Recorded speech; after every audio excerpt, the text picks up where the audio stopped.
Bismillahirrahmanirrahim. Assalamualaikum warahmatullahi wabarakatuh. Segala puji bagi Allah, Tuhan semesta alam. Ialah yang menciptakan kita dari sesuatu yang lemah, lalu membesarkan kita melalui dua manusia yang mulia, yaitu ayah dan ibu kita. Salawat dan salam semoga tercurah kepada Nabi Muhammad Sallallahu Alaihi Wasallam, karena teladan terbaik yang menunjukkan kepada kita bagaimana cara menghormati dan memuliakan kedua orang tua. Perkenalkan, saya Nur Ain Antu dari kelas 11.1. Di sini saya akan menjelaskan bahayanya durhaka kepada kedua orang tua. Sahabat sekalian, di antara dosa besar yang seringkali tidak kita sadari adalah durhaka kepada orang tua. Kadang bukan hanya dengan pukulan, bukan dengan makian, tetapi hanya dengan satu kata kasar dan satu nada tinggi, ataupun satu sikap yang menyakiti hati mereka. Itu sudah termasuk durhaka dalam pandangan Allah. Betapa banyak orang yang rajin beribadah, namun tak kunjung merasakan ketenangan. Betapa banyak yang bekerja keras, namun terasa sempit. Betapa banyak yang hidup penuh masalah, namun tidak menyadari bahwa akan dari semua itu mungkin adalah sikap mereka kepada kedua orang tua. Oleh karena itu, dalam video ini kita akan membahas betapa berbahayanya durhaka kepada kedua orang tua, bagaimana bentuk-bentuknya yang sering kita tidak sadari, dan bagaimana caranya kita memperbaiki diri sebelum terlambat. Doakan kepada kedua orang tua adalah salah satu bentuk dosa besar yang sangat ditekankan dalam Islam. Dalam bahasa Arab disebut hukuk al-walidain.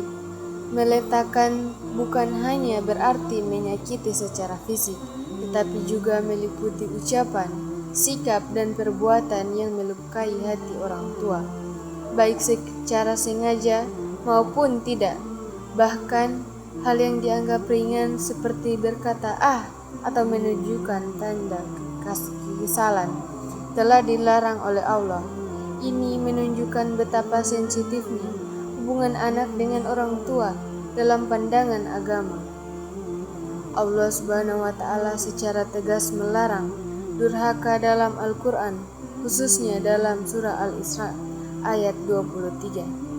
Bagaimana Allah memerintahkan kita untuk berbuat baik kepada kedua orang tua dan melarang mengatakan kata-kata kasar seperti serta memerintahkan kita untuk bertutur kata yang mulia.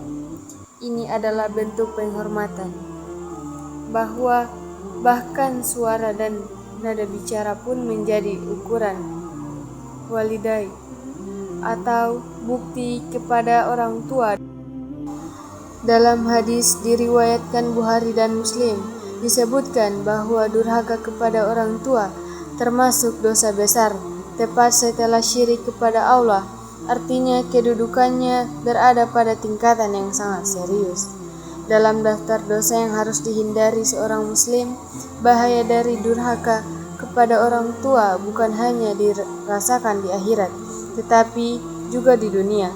Rasulullah Shallallahu Alaihi Wasallam pernah menyampaikan bahwa salah satu dari 3 dosa yang balasannya disegerakan di dunia adalah durhaka kepada orang tua. Banyak riwayat dan kisah menunjukkan bahwa hidup seorang yang durhaka menjadi sempit rezekinya, bertahan dan hatinya gelap. Takkan disebutkan pula bahwa anak durhaka bisa saja tidak dicintai Allah, tidak dipandang dengan rahmatnya pada hari kiamat, dan dijauhkan dari bau surga. Sebuah ancaman yang sangat mengalihkan bagi seorang hamba yang mengharap air yang baik. Durhaka sering muncul bukan karena kebencian, tetapi karena emosi, kelelahan, atau rasa paling benar. Ada yang merasa lebih pintar sehingga meremehkan nasihat orang tua, yang merasa orang tua sudah ketinggalan zaman sehingga berbicara kasar, tanpa sadar.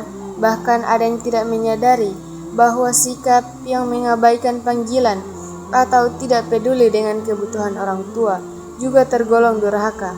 Padahal dalam Islam akan berbicara dan bersikap terhadap orang tua. Inilah sebagai ukuran takwa dan akhlak sebagai anak. Karena itu sangat penting bagi kita untuk menyadari dan memperbaiki diri.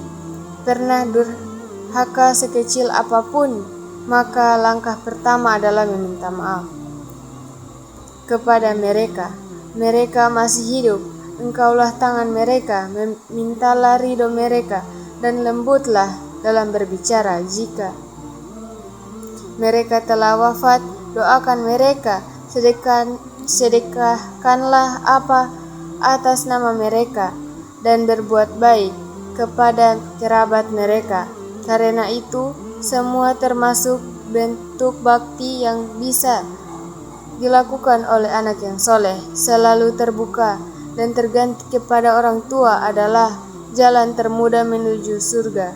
Ridho mereka membawa ridho Allah, dan doa mereka membuka pintu keberkahan. Karena itu, jangan tunggu orang tua sakit, lemah, atau bahkan meninggal baru kita sadar. Selagi mereka hidup, muliakanlah mereka. Selagi kita masih diberi waktu, gunakanlah lisan untuk berkata lembut, gunakanlah tangan untuk membantu mereka, dan gunakanlah hati untuk mendoakan mereka. Semoga Allah menjauhkan kita dari durhaka, menjadikan kita anak-anak yang lembut, perangainya berbakti dalam bersikap, dan ikhlas dalam pengertian. Karena surga itu dekat bagi orang yang memuliakan orang tua, dan neraka itu dekat bagi yang menyakiti hati orang tua. Semoga kita termasuk golongan yang terpilih untuk meraih ridho Allah melalui ridho mereka. Amin ya robbal alamin. Itu dia penjelasan tentang bahayanya durhaka kepada orang tua. Sekian, terima kasih. Wassalamualaikum warahmatullahi wabarakatuh.